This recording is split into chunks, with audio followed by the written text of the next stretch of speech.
wabarakatuh. Waalaikumsalam warahmatullahi wabarakatuh. Alhamdulillahirabbil alamin wassalatu wassalamu ala asyrofil anbiya'i wal mursalin wa ala alihi washabbihi ajmain. Yang sama-sama kita hormati Bapak Dr. Abdul Sutri MSI selaku dosen pengampu mata kuliah Fisika Terapan dan teman-teman yang berkesempatan hadir pada siang kali ini. Puji syukur kehadirat Allah Subhanahu wa taala yang telah memberikan kita rahmat berupa nikmat kesehatan dan keselamatan sehingga kita dapat mengikuti perkuliahan pada siang hari ini. Salawat dan salam selalu tercurahkan kepada baginda Rasulullah sallallahu alaihi wasallam dengan mengucapkan Allahumma shalli ala sayyidina Muhammad wa ala ali sayyidina Muhammad. Baik, langsung saja kami dari kelompok 3 yang beranggotakan saya sendiri yaitu Istiqomah dengan NIM E1Q 022009 dan rekan saya Melani Olihatami dengan NIM E1Q 022010. Baik, di sini kami akan menjelaskan terkait dengan tekanan oleh zat padat. Langsung saja untuk pemateri pertama saya sendiri. Di sini yang pertama adalah pengertian tekanan dan tekanan pada zat padat. Yang dimana tekanan itu sendiri merupakan suatu besarnya gaya yang bekerja tiap satuan luas. Maksudnya itu adalah apabila gaya yang diberikan pada suatu benda semakin besar, maka tekanan yang diberikan pula semakin besar. Yang dimana gaya dengan tekanan berbanding lurus. Dan secara matematis dapat dituliskan di mana P atau tekanan sama dengan F atau gaya dibagi dengan A atau satuan luas dengan satuan Newton per meter persegi. Selanjutnya tekanan pada zat padat, yang dimana tekanan pada zat padat ini itu merupakan gaya yang bekerja pada satuan luas bidang tekan padat, yang dimana semakin luas alat dari bidang tekanannya itu maka akan semakin kecil tekanan yang diberikan. Selanjutnya contoh tekanan dalam kehidupan sehari-hari. Di sini ada 4 contoh tekanan dalam kehidupan sehari-hari. Yang pertama itu adalah pondasi cakar ayam, yang kedua mobil off-road, yang ketiga gasol, dan yang keempat adalah sepatu tumit tinggi. Untuk lebih jelasnya, kami akan memaparkan satu persatu.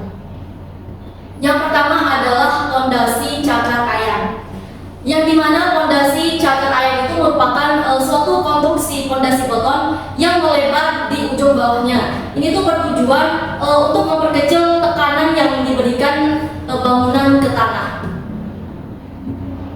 Selanjutnya pengaplikasian pondasi cakar ayam. Pondasi cakar ayam ini tuh banyak digunakan dalam pembangunan jalan-jalan yang melewati daerah rawa-rawa, daerah yang rawan bencana dan juga bangunan 2 lantai. Untuk contoh tekanan dalam kehidupan sehari-hari yang kedua itu adalah mobil off-road, yang dimana mobil off-road sendiri merupakan suatu kendaraan yang dirancang khusus untuk menaklukkan medan-medan yang berat, yang dimana tidak bisa dilalui oleh mobil yang mana biasanya, yang dimana tekanan yang dihasilkan oleh berat kendaraan itu didistribusikan melalui ban ke permukaan jalan. Adapun ciri-ciri dari mobil off-road, yang dimana ciri utama dari mobil off-road itu sendiri adalah bentuk ban yang melebar dan juga memiliki tonjolan-tonjolan yang besar, yang dimana bentuk ban yang besar itu menyebabkan luas permukaan bannya itu menjadi kasar. Nah, yang dimana dengan luas permukaan kontak yang lebih besar, tekanan ban permukaan jalan akan menjadi rendah. Untuk materi selanjutnya saya persilahkan kepada presentator kedua. Baik, untuk contoh pengaplikasian tekanan selanjutnya yaitu pada perbedaan tidur di atas kasur dengan tidur di atas lantai. Yang dimana aktivitas ini merupakan aktivitas hari-hari kita setelah menjalani hari-hari yang berat. Nah, tidur di atas kasur terasa jauh lebih nyaman daripada tidur di atas lantai atau alas datar dan keras. Nah, ketika kita tidur di atas kasur atau spring bed, hampir semua sisi bawah tubuh bersentuhan dengan kasur, atau kasur akan melengkung mengikuti lekukan tubuh kita. Selanjutnya yaitu permukaan kotak antara tubuh dengan kasur menjadi besar. Itu yang akan menyebabkan tekanan yang dirasakan tubuh akan menjadi kecil. Sedangkan ketika kita tidur di atas lantai, tidur di atas lantai akan menyebabkan rasa sakit pada bagian tertentu. Hanya sebagian kecil permukaan tubuh yang bersentuh dengan lantai, atau bagian tulang-tulang kita yang menonjol, yang bersentuh dengan lantai itu yang akan merasakan sakit. Nah, permukaan kotak antara tubuh dengan lantai akan menjadi kecil. Tekanan yang dirasakan pada bagian tubuh yang bersentuh dengan lantai sangat besar.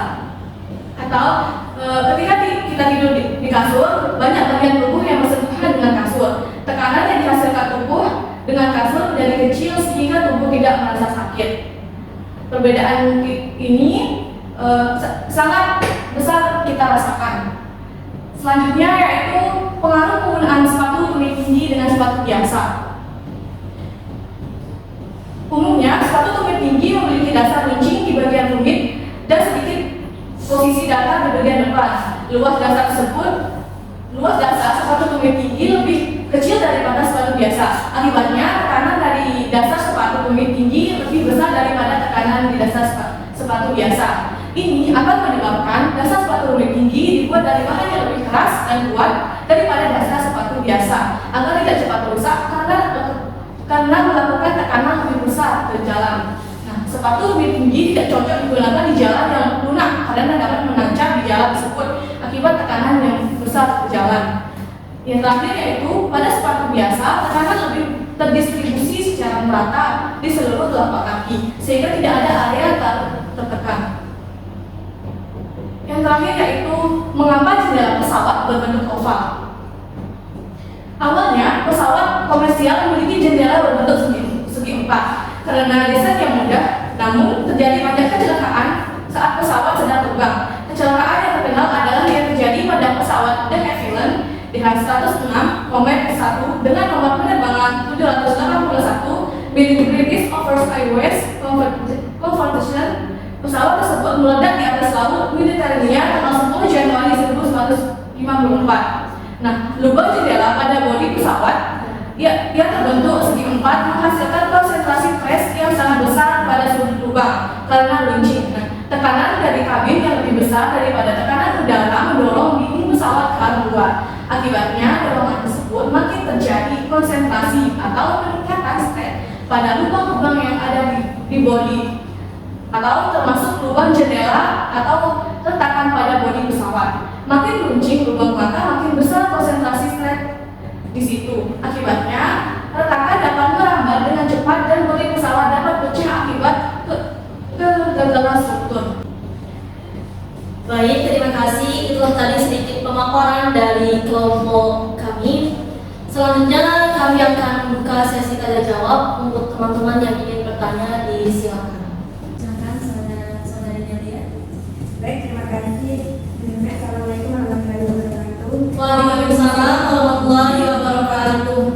Saya Dede Satyana dengan NIM 1I02205 ingin bertanya terkait mengapa pondasi cakar ayam hanya digunakan dalam pembangunan jalan tol yang melewati daerah rawa-rawa. Mengapa tidak digunakan pada jalan raya yang biasa kita lewati? Ya, terima kasih. Baik, terima kasih kepada saudara Nadia. Untuk pertanyaan selanjutnya, apakah ada yang ingin bertanya lagi? Baik, silakan saudari Siva. Assalamualaikum warahmatullahi wabarakatuh. Waalaikumsalam warahmatullahi wabarakatuh. Tadi kelompok 3 sudah menjelaskan terkait perbedaan tekanan ketika tidur pada kasur dan ketika tidur pada lantai. Ketika tidur pada kasur, tekanannya lebih kecil daripada ketika tidur pada lantai. Nah, bagaimana cara menentukan nilai tekanan yang dirasakan tubuh ketika tidur di atas kasur dan ketika tidur di atas lantai, sehingga tekanan ketika tidur pada kasur lebih kecil dibandingkan tekanan ketika tidur pada lantai. Selanjutnya mungkin ada yang ditanyakan. Baik, terima kasih. Baik, langsung saja saya Nandita Sari dengan NIM 1I02206. Saya ingin bertanya, mengapa bentuk pada lubang jendela yang runcing ataupun tidak runcing dapat mempengaruhi konsentrasi tekanan pada pesawat tersebut? Terima kasih. Baik, terima kasih pada teman-teman yang sudah bertanya. Di sini pertanyaan dari saudari Nadia akan dijawab oleh saudari Nelani. Baik, di sini saya akan menjawab pertanyaan dari saudari Delia yang dimana pertanyaannya yaitu pada jalan tol rawa-rawa. Kenapa tidak digunakan pada jalan raya biasa? Nah, sebenarnya penggunaan pondasi cakar ayam tidak hanya digunakan pada pembangunan jalan tol saja, tetapi dilihat dari berbagai aspek, yaitu yang pertama yaitu kondisi tanah. Pada jalan tol, pemakaian pondasi cakar ayam sangat efektif karena desainnya yang melebar di bagian bawah yang akan menyebar beban ke arah yang lebih luas yang dapat mengurangi penurunan tanah dan meningkatkan stabilitas. Nah, sedangkan pada jalan biasa terdapat tanah yang kondisi tanah yang cenderung keras atau stabil. Di sini cukup digunakan pondasi konvensional sudah sangat cukup untuk mendukung berjalannya jalan raya. Untuk yang kedua, dilihat dari aspek kebutuhan spesifik. Pada jalan tol biasanya memiliki persyaratan teknik yang lebih tinggi karena harus menangani beban lalu lintas yang lebih berat dan kontinu. Ketika jalan tol melewati daerah rawa-rawa, kondisi cakar ayam digunakan untuk memastikan kestabilan dan keamanan jalan dalam jangka panjang. Sedangkan pada jalan raya biasa, tidak semua jalan raya menghadapi kondisi tanah yang ekstrim seperti jalan tol di daerah rawa-rawa, sehingga pondasi standar umumnya sudah mencukupi. Secara keseluruhan, penggunaan pondasi cakar ayam dipilih berdasarkan analisis kebutuhan teknik dan ekonomi serta kondisi spesifik lokasi konstruksi. Pada jalan raya biasanya yang umumnya tidak menghadapi tantangan geometrik seperti di daerah rawa-rawa, pondasi konvensional sudah cukup memadai. Mungkin hanya itu yang dapat saya jawab. Apakah saudara saya kelas? Baik, terima kasih kepada saudara Delia yang sudah puas dengan jawaban. Baik, selanjutnya saya sendiri akan menjawab pertanyaan dari saudari Diana Vitasari, yang dimana pertanyaannya itu adalah mengapa bentuk lubang yang runcing ataupun tidak dapat mempengaruhi konsentrasi stres pada pesawat tersebut. Nah, mengapa hal itu bisa terjadi? Karena pada jendela yang berbentuk runcing ataupun memiliki sudut tajam, tekanan atau stresnya itu cenderung berkumpul di antara sudut-sudut tersebut, sehingga hal inilah yang menyebabkan fenomena yang dikenal sebagai konsentrasi tegangan atau stress concentration, yang dimana sudut tajam menciptakan titik-titik lemah dan gaya-gaya yang bekerja pada struktur cenderung berkumpul dan meningkatkan resiko retakan dan juga kerusakan. Mungkin itu saja. Apakah jawabannya bisa diterima saudari Diana Vitasari? Baik, terima kasih. Baik, selanjutnya saya akan menjawab pertanyaan dari saudari Syifa Ramadhani, yang dimana pertanyaannya itu adalah bagaimana cara menentukan nilai yang dirasakan oleh tubuh ketika tidur di atas kasur dan ketika tidur di atas lantai. Nah, cara untuk menentukan nilai tersebut yang pertama adalah kita harus menghitung dulu berapa berat tubuh, yang dimana berat tubuh seorang itu atau W dapat dihitung dengan cara W sama dengan M kali G atau massa dikali dengan gaya gravitasi. Selanjutnya kita harus menentukan luas kontak tubuh, maksudnya itu luas kontak tubuh dengan permukaan kasur atau area di mana tubuh kita tidur. Yang selanjutnya kita menghitung tekanan yang ada di atas kasur tersebut, yang dimana tekanan di atas kasur itu dapat dihitung dengan cara tekanan pada saat atas kasur sama dengan W atau berat tubuh kita dibagi dengan A atau luas permukaan kasurnya. Sehingga setelah kita melakukan langkah-langkah tadi, kita dapat menentukan berapa tekanan pada saat kita tidur di atas kasur ataupun pada saat kita tidur di atas lantai. Terima kasih. Mana saudari Syifa, apakah jawabannya bisa diterima? Baik, terima kasih. Baik, terima kasih. Untuk tadi sedikit tanya jawab dari kelompok 3. Kalau lebihnya mohon maaf. Sekian. Wassalamualaikum warahmatullahi